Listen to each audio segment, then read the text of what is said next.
Good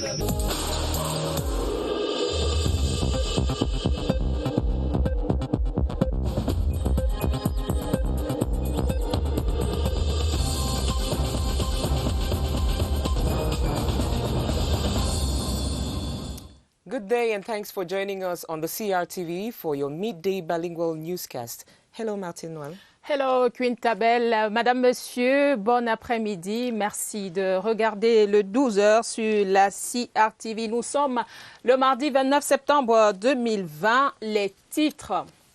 Le Premier ministre, chef du gouvernement, est dans la région du Sud. Joseph Dione Ngouté préside la cérémonie de pose de la première pierre de l'agence BEAC de Bolova. Les échos de cette cérémonie à suivre. Rentrée scolaire 2020, dernière ligne droite pour la réouverture des salles de classe. Ambiance générale des préparatifs à 6 jours de cet événement dans le 12h. Et puis, la page magazine de ce mardi nous amène à Garoua, dans la région du Nord, pour une immersion au cœur du marché des calebasses. Découverte assurée vers la fin du journal. Voilà pour les titres.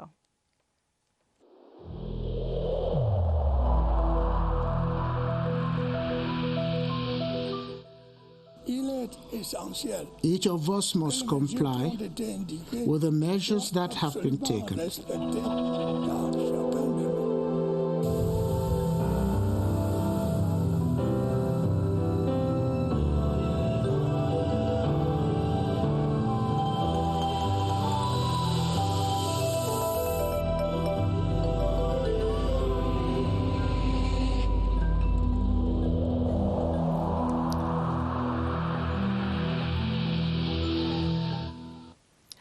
The Prime Minister, Head of Government, Chief Dr. Joseph Dione Ngouté, is in the South Regional Chief Town of Ebolova, where he's going to lay the foundation stone of a branch of the Bank of Central African States, BEAC. The ceremony begins any moment from now, we are told, and standing by live in Ebolova, Clarence Aze has updates. Hello, Clarence. How is the atmosphere there? And welcome to Ebolova, chief town of the South region. This is the Angunu neighborhood. An unusual atmosphere reigns out here, an atmosphere of excitement in the air with ambience as the population of the South region has turned out to give a terrific welcome to the Prime Minister and Head of Government who is already in town. And so it's been a long wait for the population who have been expecting to own a branch of the prestigious Bank of Central African States. The day has finally come, and that's why we have the people out here, from the common man on the street to traditional rulers, the political class. They are all out here to express gratitude to BEAC and equally to the head of state, President Paul Biya, for this wonderful initiative. With me is a member of Cameroon's National Assembly, Honorable Jean-Jacques Sam. Good morning. Good morning. How do you feel today, this great day? I feel very confident and very happy. As you know, since 10 years, we are waiting for this ceremony, for this occasion. Especially for us to have this great opportunity. As you know, we are in the opportunity sector now of His Excellency Paul Biya. And we think with this achievement, our town, our region will be upfront in order to get to grow economically and in terms of jobs. Thank you very much, Honorable Jean-Jacques Zam. Ladies and gentlemen, any moment from now, the Prime Minister, Head of Government, will arrive in this place to preside over the laying of the foundation stone of this giant infrastructure, which will be completed in exactly 24 months from now. We are standing by here at Angunu to be bringing you updates on what is happening out here. I am Clarence Aze in Ebolova. Merci à vous, Clarence Azé. On reste à Ebolova. Vous le savez, c'est la grande actualité du jour, la pose de la première pierre de l'agence BEAC de la cité capitale du Sud. Cérémonie que va présider dans quelques instants le Premier ministre, chef du gouvernement, Joseph Dione Ngouté. La cérémonie aura lieu sur le site du chantier au quartier Angunu. L'événement connaît une mobilisation exceptionnelle avec Elite Force forces vives et populations de la région venues manifester leur joie pour cet autre projet structurant. Le Premier ministre est accompagné pour la circonstance du gouverneur de la BEAC, Mahamat Abbas Toli. L'infrastructure en question est un immeuble R+3 qui viendra non seulement embellir la ville, mais aussi ouvrir de nouveaux champs d'opportunités.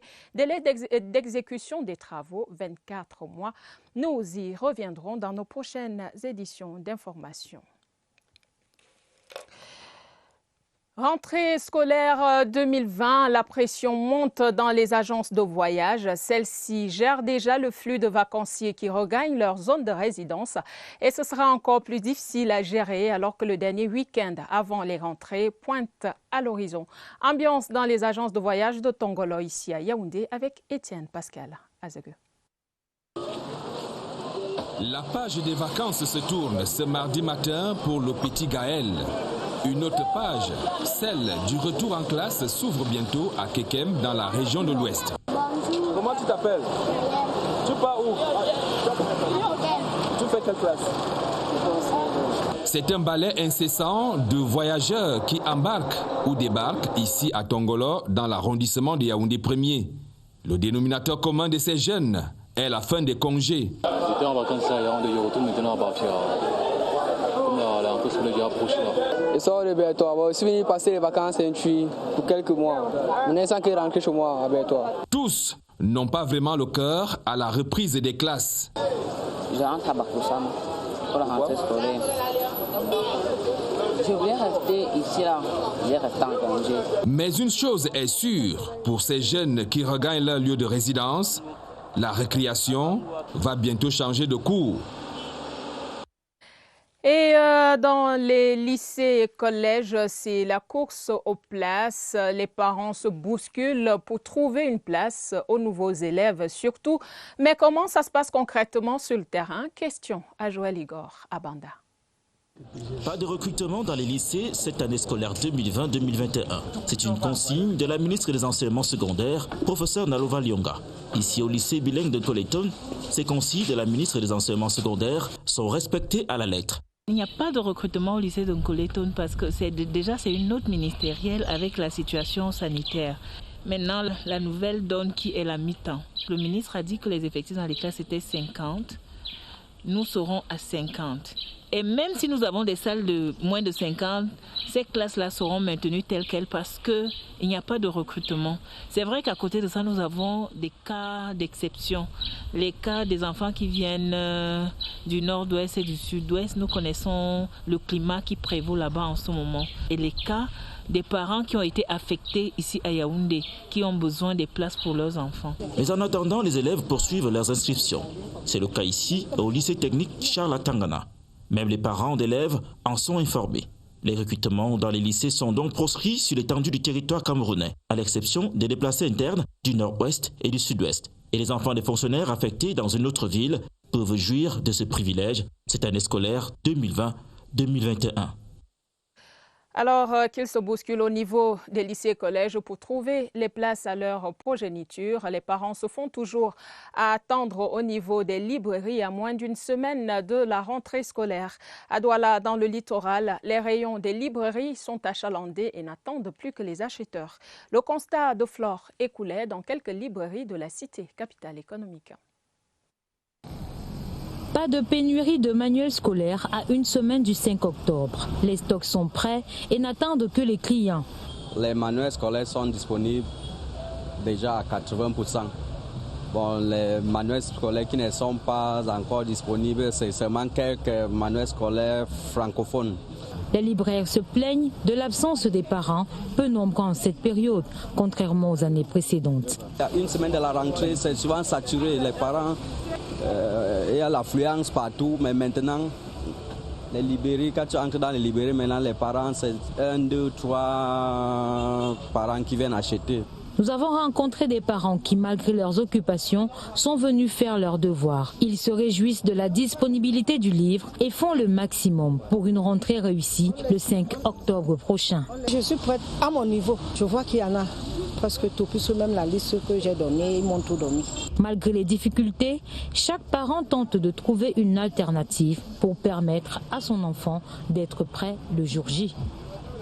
On revient au manuel scolaire tout à l'heure avec l'ouverture de la bourse du livre. Mais avant, parlons des travaux de la 6e session ordinaire des palmes académiques qui se tiennent ce jour à Yaoundé. Les palmes académiques, rappelez-vous, sont décernées chaque année à l'occasion de la Journée mondiale des enseignants le 5 octobre. Sur les 1180 dossiers reçus pour l'édition 2020, 521 postulent pour le grade d'officier des palmes académiques. La principale innovation de cette année, les travaux sont présidés par le secrétaire d'État auprès du ministre des Enseignements secondaires, Boniface Bayonla. Nous y reviendrons. La nouvelle bourse du livre a ouvert ses portes ce jour à Yaoundé. Ce salon du manuel scolaire lancé en 1991 va rassembler tous les acteurs de la chaîne. Éditeurs, libraires et autres vont animer des conférences au bénéfice des élèves. L'édition 2020 rend hommage à Alain Belibi, une icône du journalisme. L'un des temps forts, c'est également la communication donnée par le directeur général de la CRTV, Charles Ndongo. Je vous propose d'écouter le parrain de l'édition 2020 de la bourse du livre, Alain Belibi, au micro de Sadou Mohamedou.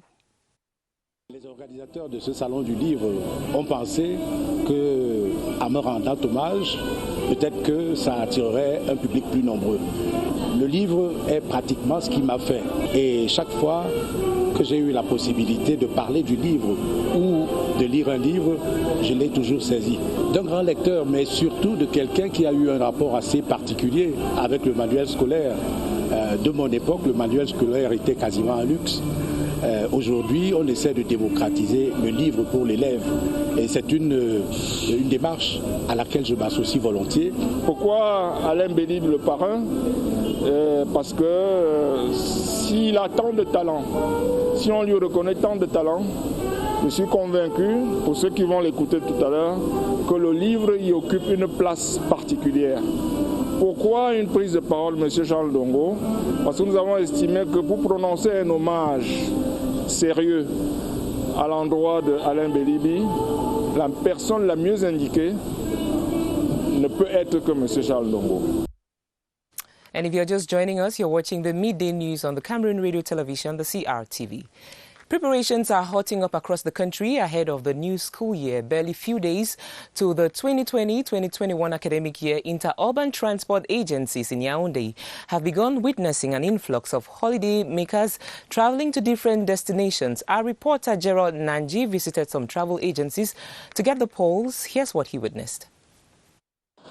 It is Tuesday morning in Tongolo, a neighborhood known as the hub of interurban transport agencies in Yaoundé. The agencies are more busy than usual. Holiday makers have started hitting the roads to their respective destinations to prepare for back to school.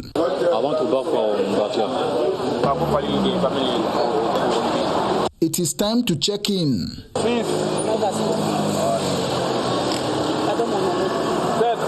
For this student, the holidays are over and it is time to go back and start preparing for classes.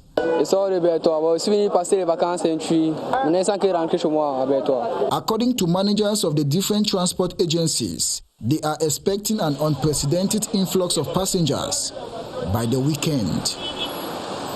And as the 2020-2021 academic year narrows in, authorities in most government schools in Yaoundé affirm that there will not be any further admissions to exceed the 50 per class quota prescribed by government, given the health crisis situation in the country. But exceptionally, students from the two English-speaking regions of Cameroon and children of newly transferred civil servants to Yaoundé will be granted admission. Joyce Tata went finding out and has more.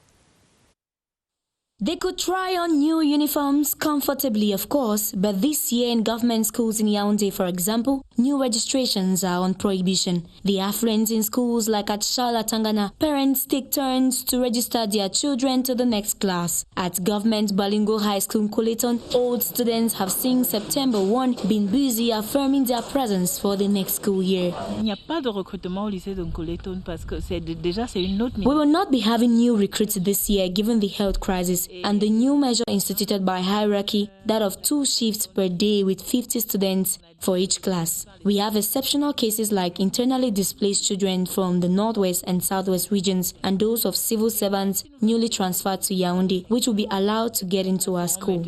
Des parents qui ont été affectés ici à Yaoundé, qui ont besoin de places pour leurs enfants. Come October 5, it is, however, government's wish that every student finds a place in an establishment and acquires knowledge needed to build the nation while properly respecting barrier measures against the COVID-19 pandemic. Over in the northwest region, some pupils and students in Bafut Tuba constituency have received school material from the Member of Parliament of that constituency.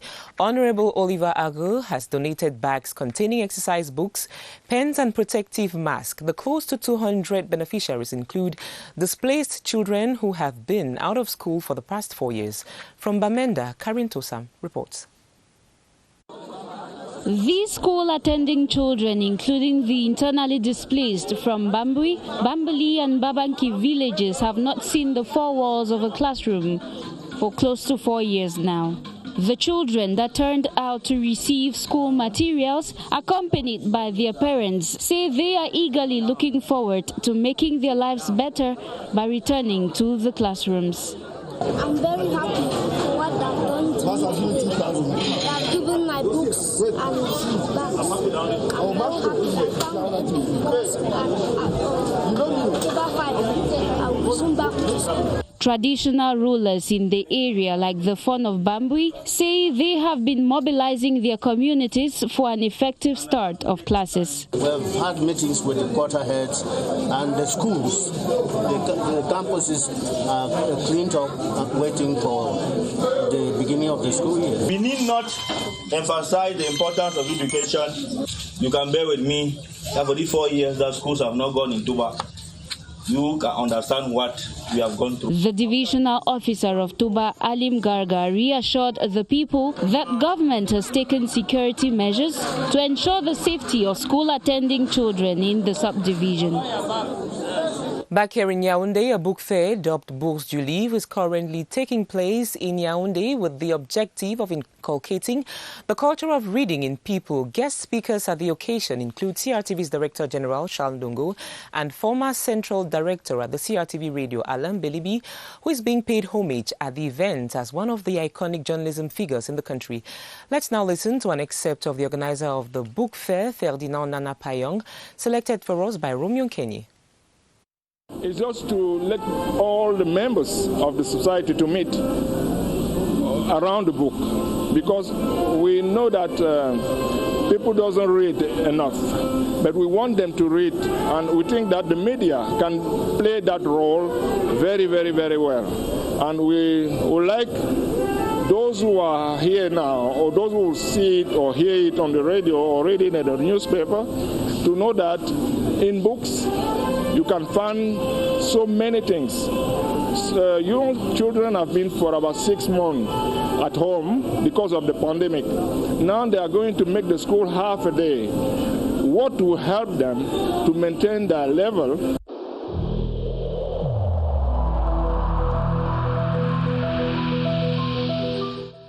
Il est essentiel que les mesures qui ont été indiquées soient absolument respectées par chacun de nous. Lavez-vous régulièrement les mains à l'eau et au savon ou à l'aide d'un gel hydroalcoolique. Restez à au moins 1 mètre de distance des autres personnes, surtout si elles toussent, éternuent ou ont de la fièvre. Si vous avez de la fièvre, de la toux ou des difficultés à respirer, consultez un médecin.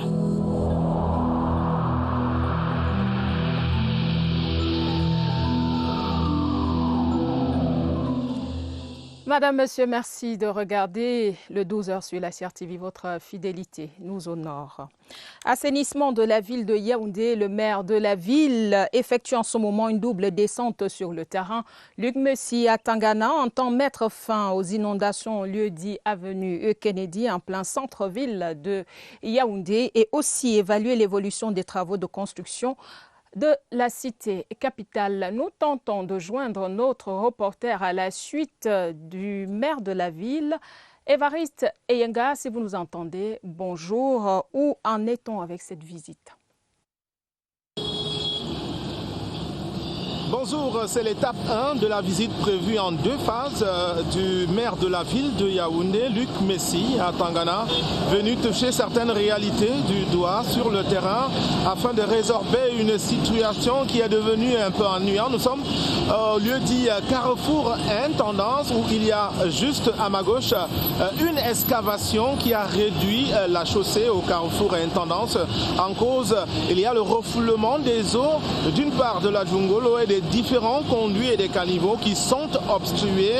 Et la raison, c'est qu'il y a un entrelacement des câbles de la société d'électricité au Cameroun. Il y a les câbles également de la fibre optique de Camtel. Il y a également les conduits d'eau de la société des eaux du Cameroun. Du coup, la présence surtout des câbles électriques empêche l'intervention des services de l'assainissement de la communauté urbaine de Yaoundé, ce qui retarde donc les travaux ici. Donc c'est un coup de pouce qu'est venu donner le maire de la ville ici afin que cette situation soit réglée. Et pour cela, Luc Messi à Tangana a convoqué à l'instant les responsables régionaux des 3 entreprises en question afin que solution soit trouvée à l'immédiate. Cette visite va se poursuivre avec la 2e étape prévue en début d'après-midi. Cette fois-là, le maire de la ville de Yaoundé va se rendre au quartier Vogada où sont en chantier des immeubles où on est en train de mettre en place des appartements de haut standing et aussi des services commerciaux. Ce sera un très grand centre commercial. Ce sera l'étape 2, étape par laquelle va s'achever cette descente du maire de la ville de Yaoundé. Merci à vous, Évariste et on va donc vous retrouver avec Balwin Sama pour le bilan de cette descente sur le terrain du maire de la ville de Yaoundé, Luc Messi, à Tangana.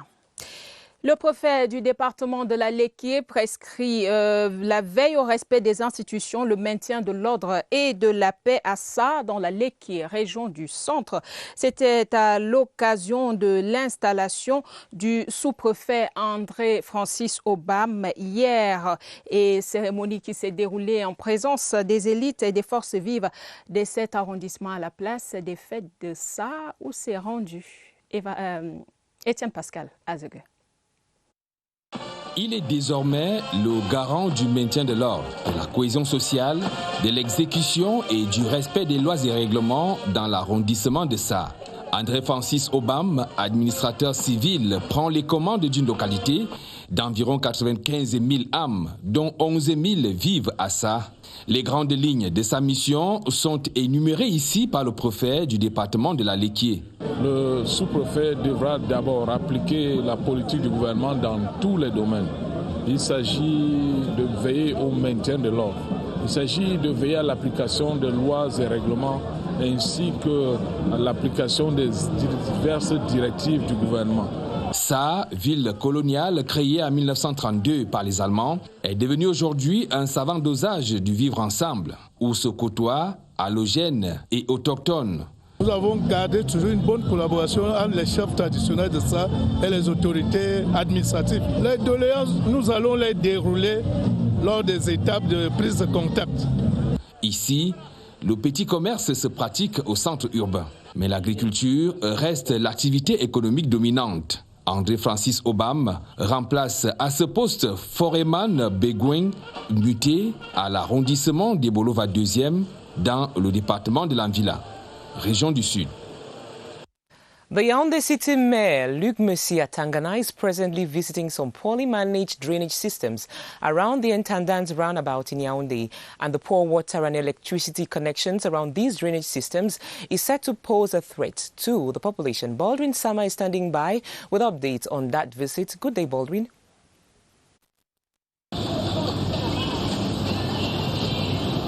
Good day to you, Quintabel Kiali, and welcome to downtown Yaoundé, where I should say it is a disturbing situation so far with the nation's capital city. That's the Yaoundé City Mayor, Luc Messi at Tangana, came to see for himself around what is commonly referred to as a Carrefour Intendant, with the drainage system that has been blocked due to different poorly negotiated cable electricity connection by Eneyo, Camtel and Camwater, that officials of the Yaoundé City Council say it may pave the way for any eventual electrocution due to the poor connections around these particular drainage systems here around the Carrefour Intendance in Yaoundé. And equally, they have made available some council officials who are busy cleaning the different drainage systems that have been blocked, making it difficult for water to circulate from one end of the town to the other. And the city mayor, Luc Messi Atangana, not quite happy with this system, has summoned officials of Eneyo, Camtel and Camwater to see into it how possible they can find solutions. And from here, he's expected to visit some ongoing construction work of some buildings in the Vogada neighborhood here in Yaoundé. And we shall be giving you updates in subsequent editions of a newscast. Back to you, Quinta Bolkiali.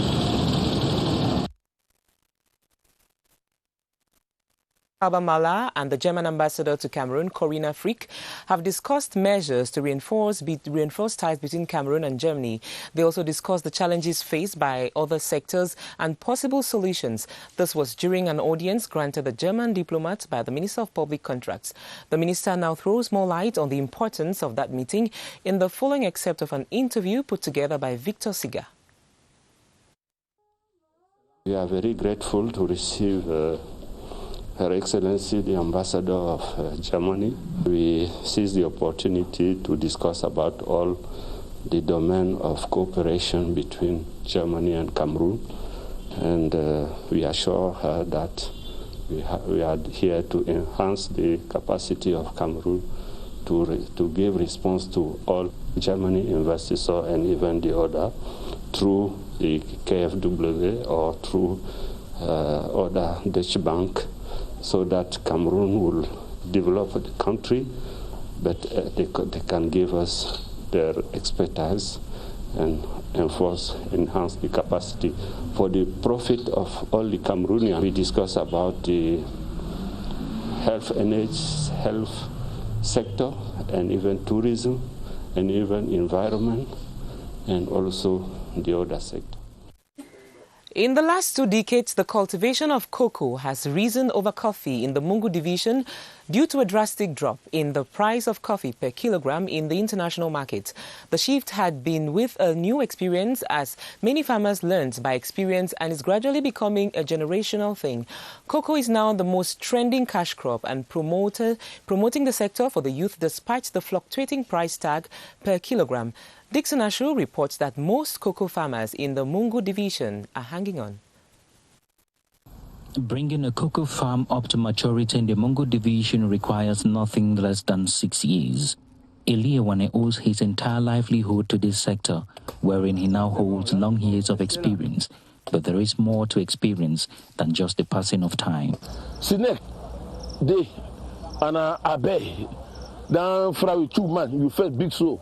And a crash, and so you see, I'm planted. Follow for a last for a ways. It crash up.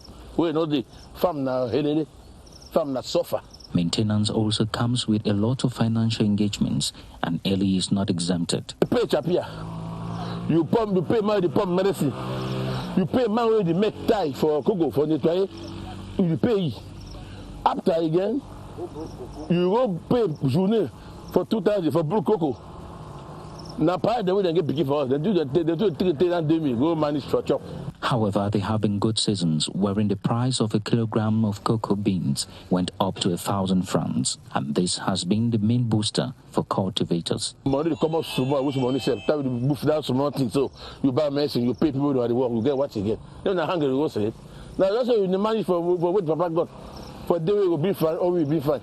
The Mungu is not too renowned for cocoa production, but the over 1,000 tons that leave the division for exportation and further transformation makes the sector viable and promising for mostly the youths who are taking over the activities from their parents. Here we are in our magazine page on the media news on the CRTV. The sale of calabashes in the North region is reportedly a flourishing business in that part of the country. The use of these utensils, described by many as sacred, is diverse based on the occasion. Vanessa Woodnang-Sinamok of CRTV North reports that despite the impact of modernization, the calabash still occupies an important place in the culture of the people of the North region. Her report. The Mbororo Market in Garwa is the center of the sale of calabash, locally known as Tumude, in the capital city of the North region. 50-year-old Alphonse is one of the many calabash vendors. We have the round and spoon-like calabash. It costs between 300 and 3,000 francs CFA. The calabash is come from Marwa. I have many customers, both men and women, because people use it for diverse reasons. A lucrative business thanks to the multi-purpose utility nature of the calabash. I use the calabash as a kitchen utensil. I use the calabash to drink and conserve water. Besides household usage, this artifact made from the hard shell of a fruit can also serve as a music instrument or a decorative object, especially when designed by local artists. I come from Yaoundé and I came to visit the Garwa Handicraft Center. I was attracted by this calabash. I'll buy it and hang on the wall of my house for decoration. Its presence in almost every home in the north testifies of the place of choice it occupies in the people's traditions and customs. The calabash plays an important role in our Fulani culture. We use it to serve food for the family. The calabash also serves as protection because the food served in a calabash cannot be poisoned or the calabash breaks. It is also used to wash out ill-luck. The calabash is equally used to extract milk from cows. The calabash remains valuable to us. Despite the challenges of modernization, the calabash still occupies an important place in the customs and traditions of the people of the North region. Merci à vous, Vanessa Snamoum, pour cette belle découverte. Madame, monsieur, voilà qui vient mettre un terme aux 12 heures de ce mardi. Merci d'avoir regardé. Merci surtout de rester sur nos antennes. Nos programmes se poursuivent. Quintabel et moi-même vous donnons rendez-vous demain lorsqu'il sera 12 heures sur la CRTV. See you tomorrow, Quintabel. See you tomorrow, God willing.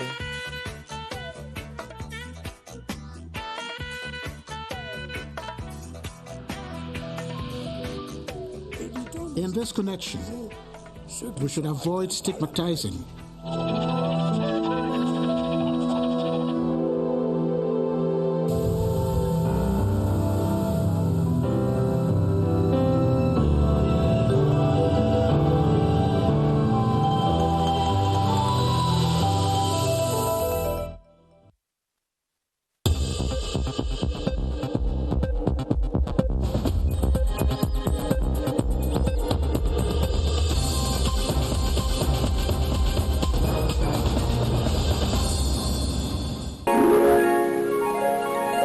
CRTV News, ici, toute l'info.